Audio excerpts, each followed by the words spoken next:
bağışlayan və mehriban Allahın adıyla.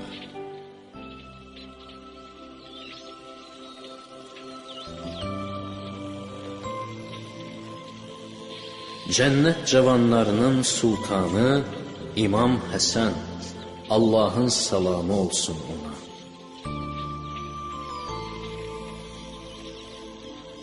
Sizə təqdim edəcəyimiz bu material müqəddəs şəxsiyyətlər silsiləsindən olan böyük sülh qəhrəmanı İmam Həsən əleyhissalamın həyatı ilə qısa tanışlığıdır.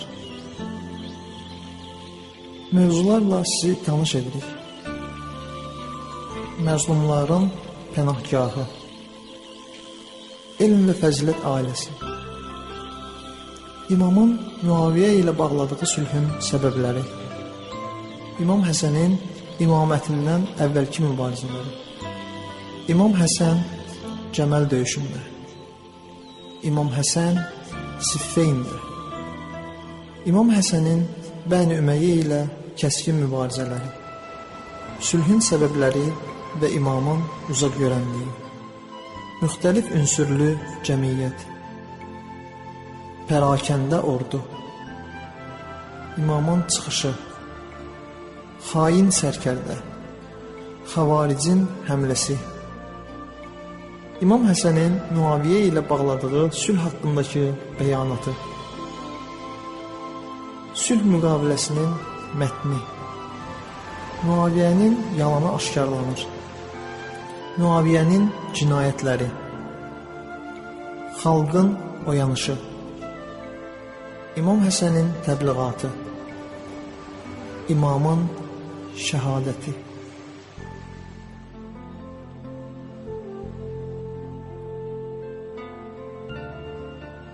Allahın Rəsulu buyurmuşdu: Həsən məndəndir və mən ondanam. Hər kim onu sevsə, Allah da onu sevər.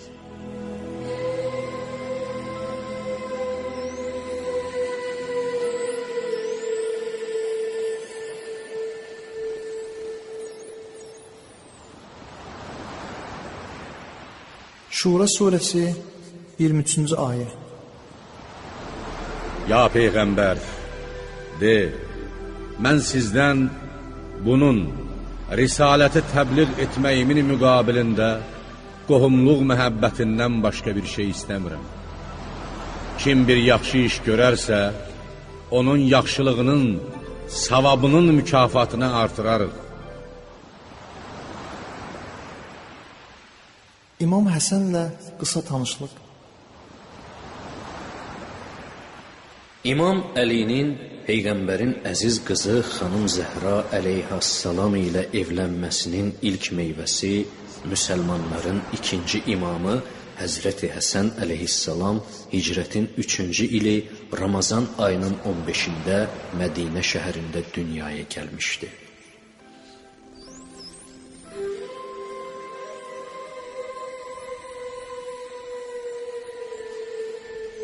O, öz babasının dövrünü çox görməmişdi.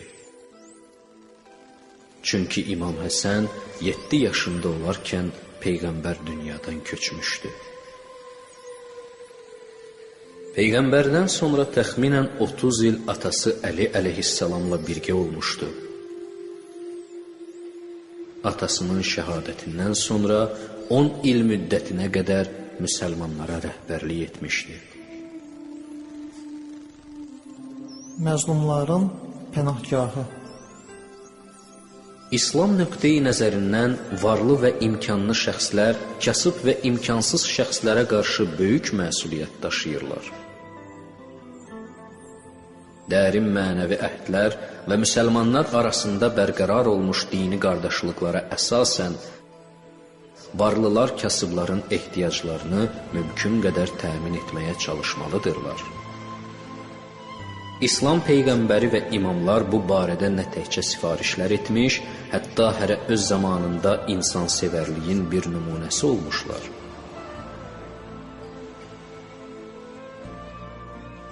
İkinci imam elm, təqva, zahidlik, və ibadətlə yanaşı eyni zamanda öz dövrünün səxavətli şəxsi, məzlumların köməkçisi kimi də tanınmışdı. O Həzrətin vücudu, dərdli ürəklərin pənahı, ehtiyacı olanların ümid yeri idi. Belə ki, bir kasıb belə onun evindən əliboş geri qayıtmamışdı. Qəlbi sınmış hər hansı bir şəxs dərdini ona açıb söyləsəydi, imam onun dərdinə mütləq bir məlhəm qoyardı. Hətta bəzi vaxtlar imkansız şəxs özü ehtiyacını deməzdən və xəcalət təri tökməzdən qabaq, imam onun ehtiyacını ödəyər və ona xəcalət təri tökməyə, utanmağa icazə verməzdi. İslamın böyük alimlərindən sayılan Əllamə Suyuti öz kitabında belə yazır. Əlinin oğlu İmam Həsən bir çox əxlaqi dəyərlər və insani fəzilətlərə malik idi. O, alicənab, səbirli, vüqarlı, mətin, səxavətli və cəmaatın hörmət bəslədiyi bir şəxsiyyət idi.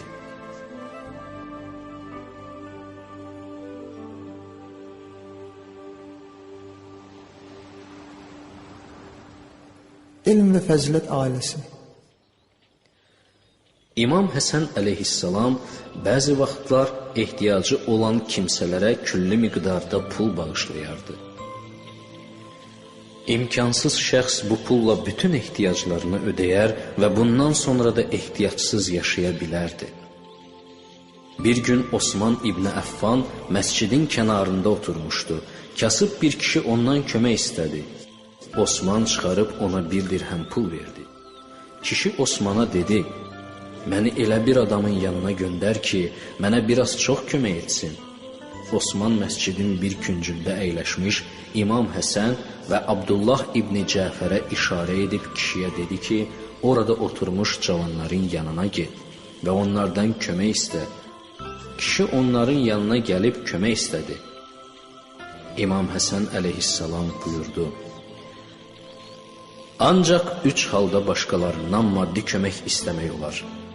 Boynunda qan bahası olub onu ödəyə bilmədikdə, külli miqdarda borclu olub qaytarmaq iqtidarında olmadıqda və ehtiyac içində olub əli heç bir yerə çatmadıqda, indi bu 3 halın hansı biri sənə üz verib?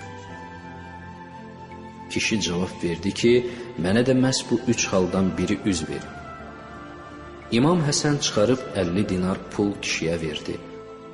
Bunu görən İmam Hüseyin əleyhissalam da 49 dinar, Abdullah İbni Cəfər isə 48 dinar kişiyə verdilər. Kasıb kişi qayıdarkən Osmanın yanından keçirdi. Osman kişiyə dedi, nə oldu? Kişi cavab verdi ki, səndən pul istədim, verdin, ancaq heç soruşmadım pulu nə üçün istəyirəm. Ancaq o 3 nəfərin yanına gedəndə onlardan biri istəyimin səbəbini soruşdu.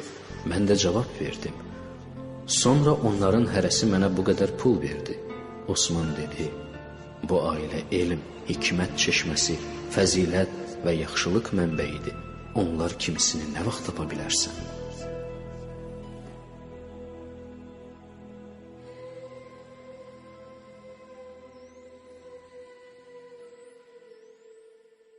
İmamın Müaviyə ilə bağladığı sülhün səbəbləri. İmam Həsən əleyhissalamın həyatının ən əsas və ən mühüm hissəsi onun Müaviyə ilə sülh bağlamasıdır. Bəzi insanlar imamın həyatını və o günkü dövrün hadisələrini mütaliə edərək belə suallar irəli sürürlər ki, nəyə görə İmam Həsən əleyhissalam Müaviyə ilə sülh etmişdi?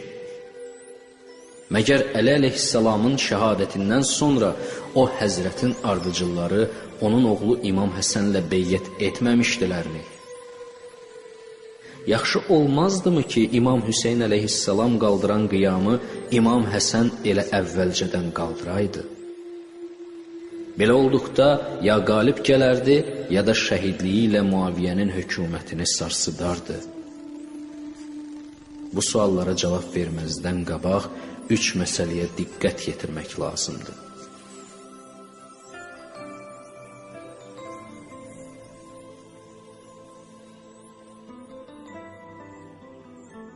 İmam Həsənin imamətindən əvvəlki mübarizələri.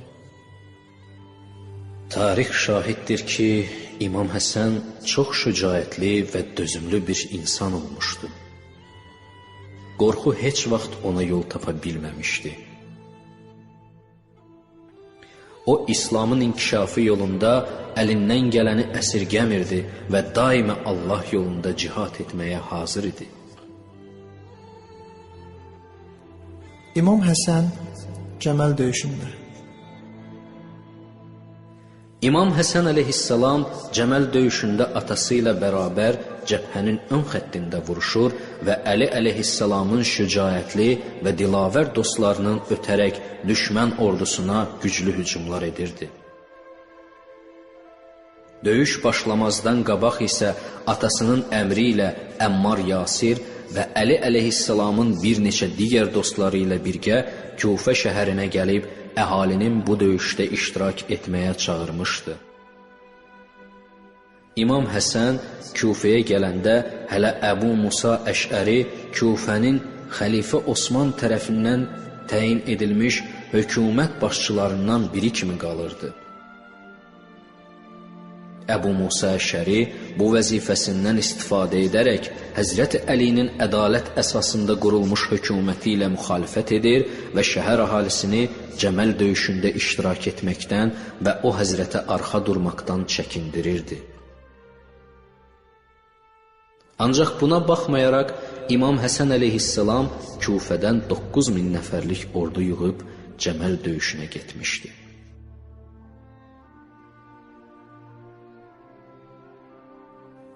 İmam Həsən Siffeyndə. İmam Həsən Siffeyn döyüşündə də ordunu səfərbər edib Həzrət Əlinin başçılığı altına gətirməkdə böyük rol olmuşdu. O Həzrət öz mətin və kəskin çıxışları ilə Kufə əhalisini İmam Əlinin ordusuna qoşularaq xainlər və İslam düşmənlərinə qarşı vuruşmağa dəvət edirdi.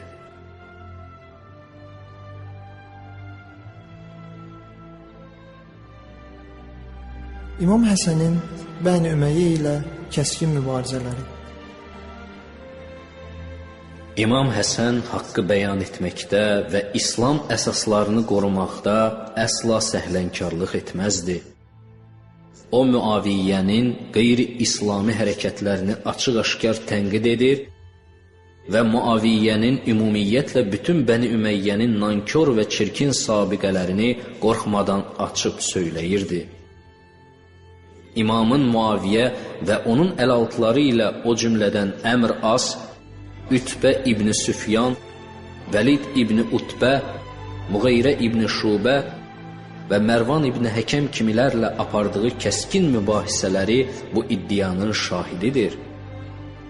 İmam Həsən əleyhissalam hətta sülh bağladıqdan və Muaviyyənin qüdrəti biraz artıb, mövqeyi gücləndikdən sonra o, Kufəyə gələndən sonra İmam Həsən minbərə çıxıb sülh bağlamasının səbəblərini söyləyərək Peyğəmbər Əhl-i Beytinin üstünlüklərini bəyan etdi və sonra hər iki dəstənin qarşısında Muaviyyənin zəif cəhətlərinə işarə edib, onun idarə etdiyi hökuməti aşkar şəkildə tənqid etdi.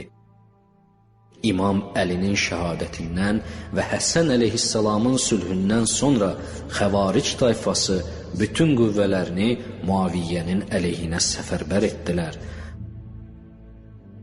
Muaviyyə öz mövqeyini qoruyub saxlamaq və güya İmam Həsənin də ona tabi olduğunu sübuta yetirmək üçün Mədiniyə getməkdə olan imama xəbər göndərdi ki, Xəvaricin qiyamını yatızdırıb, sonra öz yoluna davam etsin.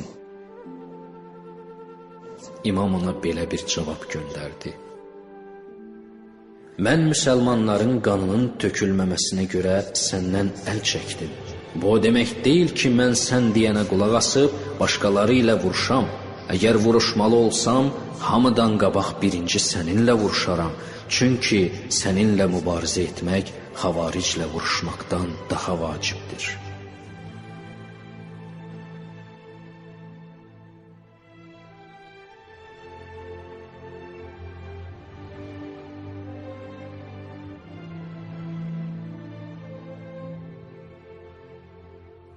Sülhün səbəbləri və imamın uzaq görənliyi. O vaxtki xarici siyasət nöqteyi nəzərindən müsəlmanların bir-biri ilə vuruşması İslam aləminə heç bir fayda verməyəcəkdi. Çünki İslamdan güclü zərbələr alan Şərqi Roma imperiyası bu məğlubiyyətlərin əvəzini çıxmaq və özünü İslam nüfuzundan azad etmək üçün münasib bir fürsət axtarırdı. Həzrəti Həsənin Muaviyyə ilə vuruşmaq istədiyini eşidən Roma imperiyasının başçıları belə fikirləşirdilər ki, öz məqsədlərini həyata keçirmək üçün ən yaxşı fürsətdir. Buna görə də müsəlmanlardan əvəz çıxmaq, böyük bir ordu ilə İslam hökumətinə hücum etmək qərarına gəldilər. Belə bir vaxtda vəzifəsi İslamın əsasını qorumaq olan İmam Həsən kimi bir şəxsiyyət bu təhlükəni İslam hökumətindən dəf etmək üçün ruhu sıxıntılı və düşüncəsiz insanların tənələri ilə nəticələnməsinə baxmayaraq sülhü qəbul etməkdən başqa bir yol seçə bilərdimi? Əgər belə bir vaxtda imam qoşun çəkib Muaviyyə ilə vuruşsaydı, bu döyüşdə nə İmam Həsən qalib gələcəkdi, nə də Muaviyyə. Əksinə bu döyüşdə qalib gələn tərəf Şərqi Roma imperiyası olacaqdı. Ancaq bu təhlükə imamın uzaq görənliyi, tədbir və güzəştə getməsi nəticəsində dəf oldu.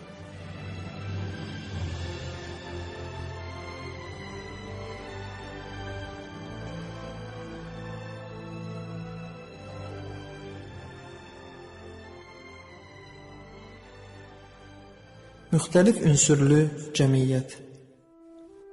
O dövrün İraq cəmaatı mütəşəkkil və vahid deyildi. Əksinə cəmiyyət müxtəlif ünsürlü və biri-biri ilə zidd olan dəstələrdən təşkil olunmuşdu. Belə ki, bəzi vaxtlar bu dəstələr bir-biri ilə heç cür yola gedə bilmirdilər. Bir dəstə çox təhlükəli olan Əməvilər sülaləsinin tərəfdarı, digər bir dəstə həm Əməvilərlə, həm də İmam Həsənlə vuruşmağı özlərinə vacib bilən Xəvaric dəstəsi, başqa bir dəstə müxtəlif yerlərdən gəlib İraqda məskunlaşmış və sayı 20 min nəfərə çatan qeyri-ərəb müsəlmanlar, başqa bir dəstə də əqidəsi sabit olmayan, İmamla Muaviyyə arasında hansı birinin üstün olmasında şəkk edən insanlardan ibarət idi. O dövrün İraq və Küfə əhalisi bu dəstələrdən təşkil olunmuşdu. Bunlardan da fərqli olaraq çox az bir dəstə isə Əhl-i Beytin və İmam Həsənin həqiqi dostları.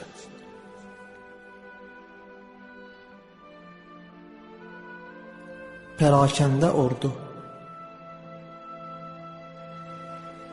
Əhali arasındakı bu dəstələr təbii ki, İmam Həsən əleyhissalamın ordusunda da yayılmış, ordunu pərakəndə hala gətirib çıxarmışdı. İslamın böyük ustadı mərhum Şeyx Müfid İmam Həsənin ordusundakı bu təhlükə barədə belə yazıb. İraq əhalisi çox gec və süstlüklə İmam Həsən əleyhissalamın ordusuna qoşuldu.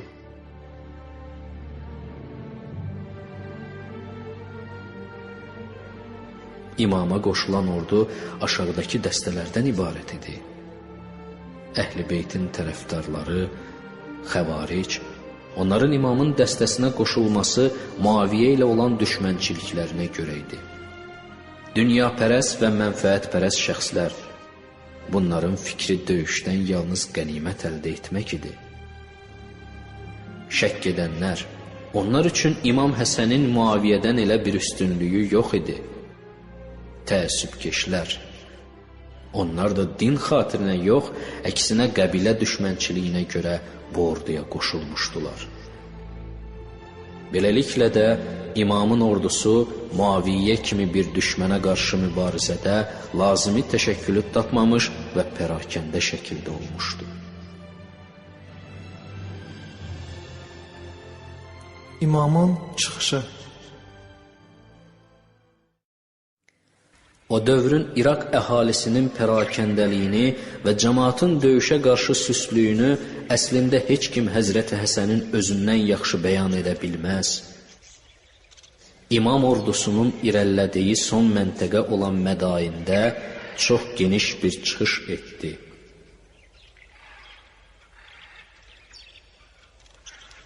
O sözlərinin əsasında buyurdu: Bizi Şam əhlinə qarşı mübarizədən heç bir şək şübhə saxlaya bilməz. Biz bundan qabaq da sizin dözümünüz və daxili anlayışınızla Şam əhlinə qarşı mübarizə etmişik. Ancaq bugün kin-küdurət nəticəsində vəhdət və qarşılıqlı anlaşma sizdən uzaqlaşmış, öz müqavimətinizi itirmiş və indi də giləy-güzar edirsiniz. Siffeyn döyüşünə gedəndə dininizin mənfəətini dünya mənfəətinizə üstün tutdunuz. Lakin indi isə dünyanızı dininizdən üstün tutursunuz. Biz indi də keçmişdə olduğumuz kimiyik, ancaq siz bizə qarşı keçmişdə olduğunuz kimi vəfadar deyilsiniz. Sizlərdən bəziləri Siffeyn döyüşündə, bəziləri də Nəhrəvan döyüşündə öz qohum əqrəbasını, yaxınlarını itirmisiniz. Birinci dəstə öz ölülərini ağlayır, ikinci dəstə isə ölülərinin qan baxasını istəyir. Qalanları da bizim əmirlərimizdən boyun qaçırırlar. Müaviyə bizə insafdan uzaq, bizim izzət və böyük məqsədimizin əksinə olan bir təklif etmişdi. İndi əgər Allah yolunda ölməyə hazırsınızsa, deyin, onda mübarizəyə qalxaq və onun bu təklifinə qılıncla cavab verək. Yox, əgər sağ qalmaq istəyirsinizsə, deyin onda bu təklifi qəbul edib sizin razılığınızı təmin edək. İmamın sözləri bu yerə çatanda hamı bir ağızdan biz yaşamaq istəyirik, biz sağ qalmaq istəyirik deyə səsləndilər. Nəticədə İmam Həsən əleyhissalamın hərəkəti müharibə elan etmək və ordu toplamaqla başladı, sonra da vəziyyəti və İslam cəmiyyətinin şəraitini dərindən yoxlayıb zamanın məsləhətinə uyğun olaraq şərti sülhlə təmin etdi.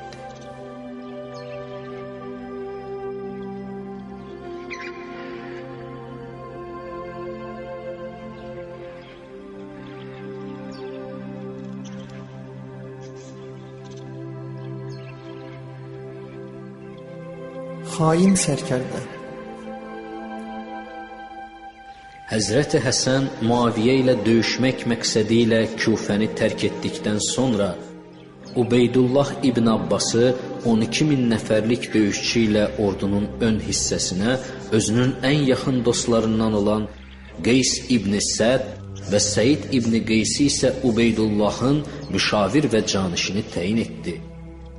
Belə ki, bu 3 nəfərdən birinin başına bir iş gəlsəydi, növbə ilə digəri onun işini görməli idi. İmam Həsən qoşunun hərəkət edəcək səmtini müəyyən edib, belə göstəriş verdi ki, Muaviyyənin qoşunu ilə rastlaşdıqda onların hərəkətinin qarşısını alıb, imamı bu işdən xəbərdar etsinlər və imam da əsas ordu ilə onlara qoşulsun. Ubeydullah İbn Abbas öz ordusunu hərəkətə gətirdi. Onun ordusu Məskin adlı bir yerdə Muaviyyənin ordusu ilə üz-üzə gəldi və Ubeydullahın ordusu elə oradaca düşərgə saldı. Az bir zamanda imama xəbər çatdı ki, Ubeydullah Muaviyyədən 1 milyon dirhəm alıb 8.000 nəfərlə onun tərəfinə keçmişdi. Təbii ki, bu sərkərdənin xəyanəti vəziyyətin böhran içində olduğu belə bir vaxtda ordunun ruhiyyəsinin zəifləməsinə və imamın nizami mövqeyinin bir-birinə dəyməsinə çox böyük təsir göstərmişdi. Çox şücaətli, imanlı və Əhl-i Beytə qarşı vəfalı olan Qeys ibn Səd ordunun sərkərdəliyini öz öhdəsinə götürür və özünün ruhlandırıcı çıxışı ilə döyüşçülərin ruhiyyəsini artırmağa çalışır.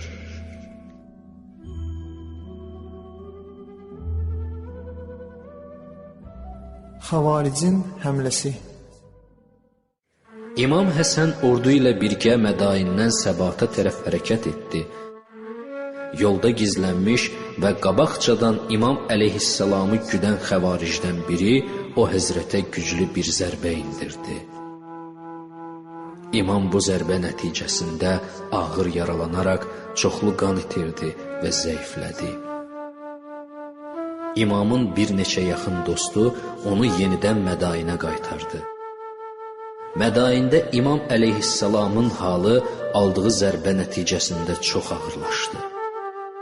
Bundan istifadə edən Muaviyyə vəziyyəti tam ələ aldı. Lazım olan nizami ordunu itirib tək qalmış İmam Həsən məcbur olub sülh təklifini qəbul etdi.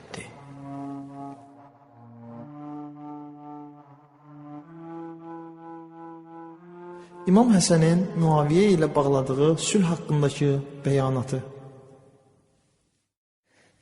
İmam Həsən əleyhissalam onun sülhünə etiraz edənlərin cavabında bu acı həqiqətlərə işarə edərək öz sülhünün səbəblərini belə bəyan edir. Mən hökuməti Muaviyyə onunla vuruşmağa heç bir tərəfdarım olmadığından həvalə etdim. Əgər tərəfdarım olsaydı, gecə-gündüz onunla vuruşub işi bir dəfəlik həll edərdim. Mən Küfə cəmaatını yaxşı tanıyıram və onları dəfələrlə sınamışam. Onlar islah olunmayacaq azğın insanlardır. Nə vəfalıdırlar, nə də ki bir-biri ilə yola gedirlər. Onlar zahirdə bizə itaət edir, batində isə bizim düşmənlərimizlə əlbirdirlər. Vay olsun sizlərə! Nə dinləri, nə də abır həyaları olmayan adamlara təəccüb edirəm. Muaviyyə məni öldürmək üçün sizə verdiyi vədələrin heç birinə əməl etməyəcək. Əgər mən Muaviyyəyə beyyət etsəm, öz şəxsi vəzifələrimi indi olduğundan da yaxşı yerinə yetirərəm. Lakin hökumət Muaviyyənin əlinə düşsə, o qoymayacaq mən öz cəddimin şəriyyətini cəmiyyətdə icra edim. And olsun Allaha, sizin xəyanətiniz səbəbindən məcbur olub hökuməti Muaviyyə təhvil versəm, yəqin bilin ki, Bəni Üməyyənin hökumət bayrağı altında heç vaxt üzünüz gülməyəcək və cürbəcür əzab-əziyyət ilə rastlaşacaqsınız. İndi elə bil öz gözlərimlə görürəm ki, sabah sizin uşaqlarınız onların uşaqlarının qapısı qarşısında durub onlardan su, çörək istəyəcəklər. Hansı ki, həmin su və çörəyi Allah sizin uşaqlarınız üçün qərar verib və sizin uşaqlar onun həqiqi sahibidirlər. Bəni Üməyyənin uşaqları onları öz qapılarından qovub öz haqlarından məhrum edəcəklər. Əgər Allah düşmənlərinə qarşı mübarizə etmək üçün silahdaşlarım olsaydı, heç vaxt hökuməti Muaviyyə təhvil verməzdim. Çünki hökumət Bəni Üməyyəyə haramdır. And olsun Allaha, nə qədər ki hökumət Bəni Üməyyənin əlindədir, xoş həyat görməyəcəksiniz.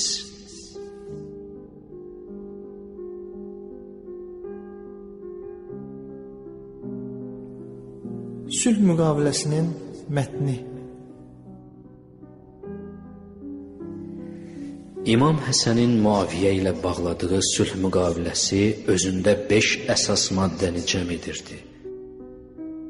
Belə ki, hər iki tərəf bu maddələrə əməl etməyə və onu pozmamağa borclu idilər. Bu müqavilənin mətni belə idi. Maddə 1. Həsən ibn Əli hökuməti Muaviyyəyə o şərtlə təhvil verir ki, Muaviyyə hökuməti Qur'an hökmləri və Peyğəmbərin qoyduğu davranışı əsasında idarə etməlidir. Maddə 2. Muaviyyədən sonra hökumət Həsən ibn Əlinin ixtiyarına keçməlidir. Həmçinin Muaviyyənin özündən sonra canişin təyin etməyə haqqı yoxdur. Maddə 3. Əmir əl-Möminin Əliyə namaz qılarkən hörmətsizlik edib, onu təhqir etməyin, lənətləməyin qarşısı alınsın və o həzrət yaxşılıqla yad edilsin. Maddə 4. Küfə Beytulmalında olan 5 milyon dirhəm pul Muaviyyənin hökumətinə verilməkdən istisna olunur və həmin pulu İmam Həsən özü lazımi yerlərə sərf edəcək. Həmçinin Muaviyyə Beytulmaldan ayrılan payda Bəni Haşimi, Bəni Üməyyədən aşağı bilməməlidir. Maddə 5. Muaviyyə bütün qeyri-ərəb sayılan əhaliyə zülm etməməli və təqib edib onların hüquqlarını tapdalamamalıdır.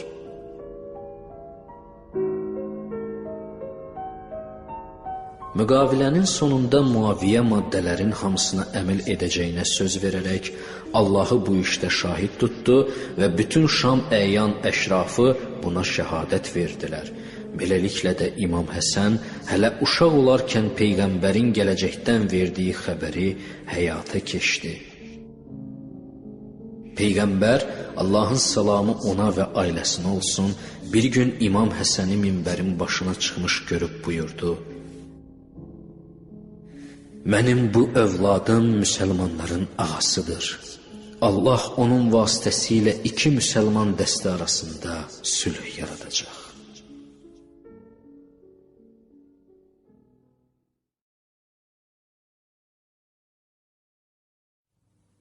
Muaviyyənin yalanı aşkarlanır. Sülh müqaviləsi bağlandıqdan sonra tərəflər hərə öz ordusu ilə birlikdə Küfə şəhərinə gəlib şəhərin böyük məscidində bir yerə toplaşdılar. Cəmaat gözləyirdi ki, indi sülh müqaviləsinin maddələri hər iki tərəfin rəhbərliyinin iştirakı ilə cəmaat üçün oxunulacaq və daha onun icra olunacağında heç kimin şübhəsi qalmayacaqdır. Muaviyyə minbərə çıxıb xutbəyə başladı. Ancaq o nəinki sülhün maddələrinə əməl edəcəyi haqqında söhbət etmədi, hətta tənə və təhqirlə dedi: "Mən sizinlə namaz qılıb həc yerinə yetirmək, zəkat ödəmək üçün vuruşmadım. Mən bilirəm ki, onsuz da siz bunları yerinə yetirirsiniz. Mən sizinlə ona görə vuruşdum ki, sizi özümə tabi edib hökuməti ələ keçirəm. Bunu da bilin ki, Həsən ibn Əli ilə bağladığım sülh müqaviləsinin bütün maddələrini ayağım altına qoyub tapdalayıram və onların heç birinin dəyəri yoxdur." Beləliklə də Muaviyyə İmam Həsənlə bağladığı sülh müqaviləsini açıqcasına pozdu. Bəqərə surəsi 27-ci ayə. O kəslər ki, Allahla əhd bağladıqdan sonra onu pozur, Allahın birləşdirilməsini buyurduğu şeyləri parçalayır və yer üzündə fitnə fəsad törədirlər. Məhz belələri ziyana uğrayanlardır.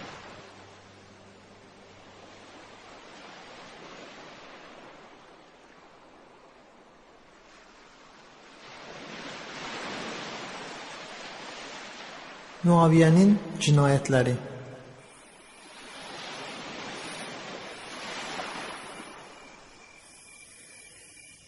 Muaviyyə bu siyasəti yürütdükdən sonra öz işlərini düzəltmək əvəzinə, əksinə cinayətlərini daha da artırdı. O, Əli əleyhissalama əvvəlkindən daha çox hörmətsizlik etməyə başladı.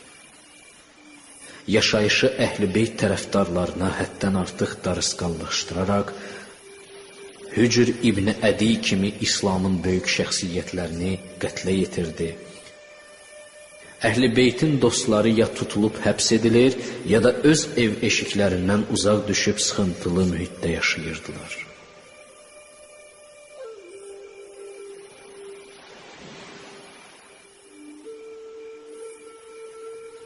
Xalqın oyanışı.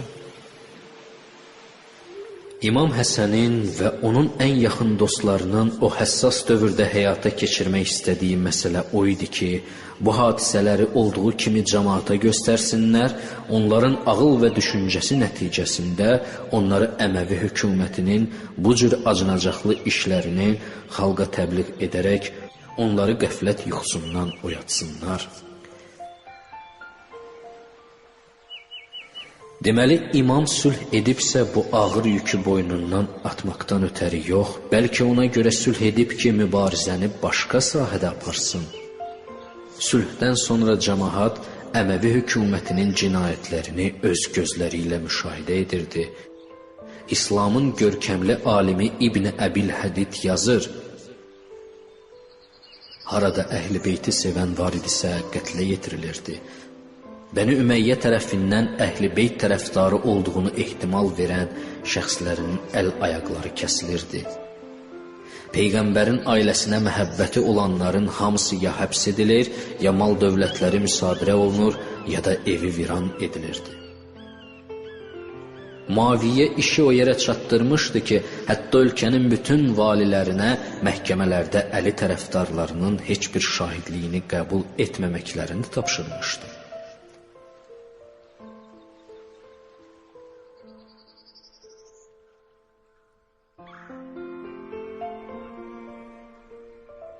İmam Həsənin təbliğatı.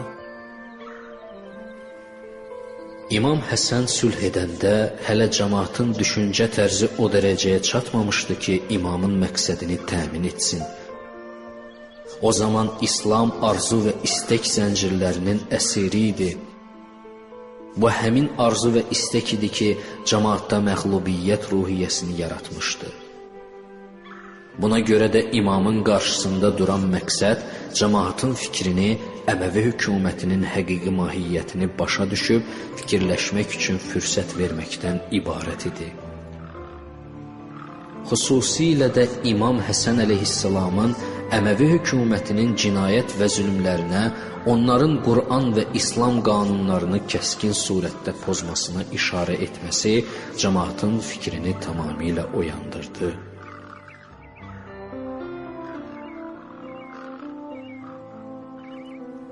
İmamın şəhadəti. İmamın cəmaatı oyadıb, xalqı Əməvi hökumətinin çirkin siyasətini bəyan etməyi Muaviyyəni hiddətləndirirdi. Əvvəl Muaviyyə İmam Həsənlə bağladığı sülhlə imamı məğlubiyyətə uğradığını düşünmüşdü. Ancaq daha başa düşmədi ki, ona ən böyük əlverişli fürsət verdi. Muaviyyənin hökumətinin nüfuzu imamın təbliğatı nəticəsində gündən-günə cəmaatın gözündən düşürdü. Muaviyyə düşünürdü ki, İmam Həsənin nəinki təbliğatı və sülhü, hətta Həzrətin susması belə cəmaat üçün bir meyyar və şüardır. Muaviyyə başa düşdü ki, imamın müqəddəs vücudu Əməvi hökuməti üçün böyük təhlükədir. Ona görə də belə qərara gəldi ki, bu mübarək vücudu həyat səhnəsindən silsin. Amma bunu açıq olaraq edə bilməzdi. Çünki əgər Muaviyyə imamı aşkar öldürsə, oyanmış xalq Əməvi hökumətinə qarşı qiyam qaldırar. Bu da Muaviyyənin məğlubiyyəti deməkdir.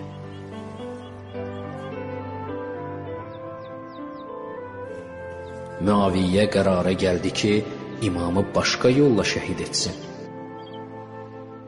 Buna görə də Muaviyyə öz məkirli niyyətini imamın qaynatası Əş'as İbn Qeysə çoxlu vədələr verərək həyata keçirməyi tövsiyə etdi. Əş'as İbn Qeys qızı Cədə ilə çoxlu söhbətlər etdi və onu şeytanın yoluna dəvət etdi. Ənkəbut surəsi 12-ci ayə. Kafir olanlar iman gətirənlərə dedilər: bizim yolumuza, dinimizə tabi olun. Günahlarınızı öz boynumuza götürərik. Halbuki onların, iman gətirənlərin heç bir günahını öz boyunlarına götürməzlər. Onlar həqiqətən yalancıdırlar. Nəhayət günlərlə davam edən söhbətlər nəticəsində iblis Cədənin əqlinə və qəlbinə hakim oldu. Gecələrin birində imam öz adəti üzrə hər gecə namazını qılmaq üçün yatağından qalxır, namaza getməzdən öncə o həzrət hər dəfə su içərdi. Bu gecə həzrətin içəcəyi suyu əlbəttə iblis öz əlləri ilə hazırlamışdı. Faciədə Həzrətin suyuna zəhər qatmışdı. İmam suyu içdi və zəhər onun mübarək vücuduna sirayət edərək o Həzrətin vəziyyətini ağırlaşdırdı. Nəhayət, o zəhərin təsirindən İmam şəhid olaraq 47 yaşında Allah Peyğəmbərinin və möminlər sərvərinin görüşünə hicrət etdi. Allahın salamı, rəhməti və bərəkəti İmam Həsənin və sülhpərvər möminlərin üzərinə olsun. Tövbə surəsi 89-cu ayə. Allah onlar üçün əbədi qalacaqları, ağacları altından çaylar axan cənnətlər hazırlamışdır. Bu böyük qurtuluş və uğurdur.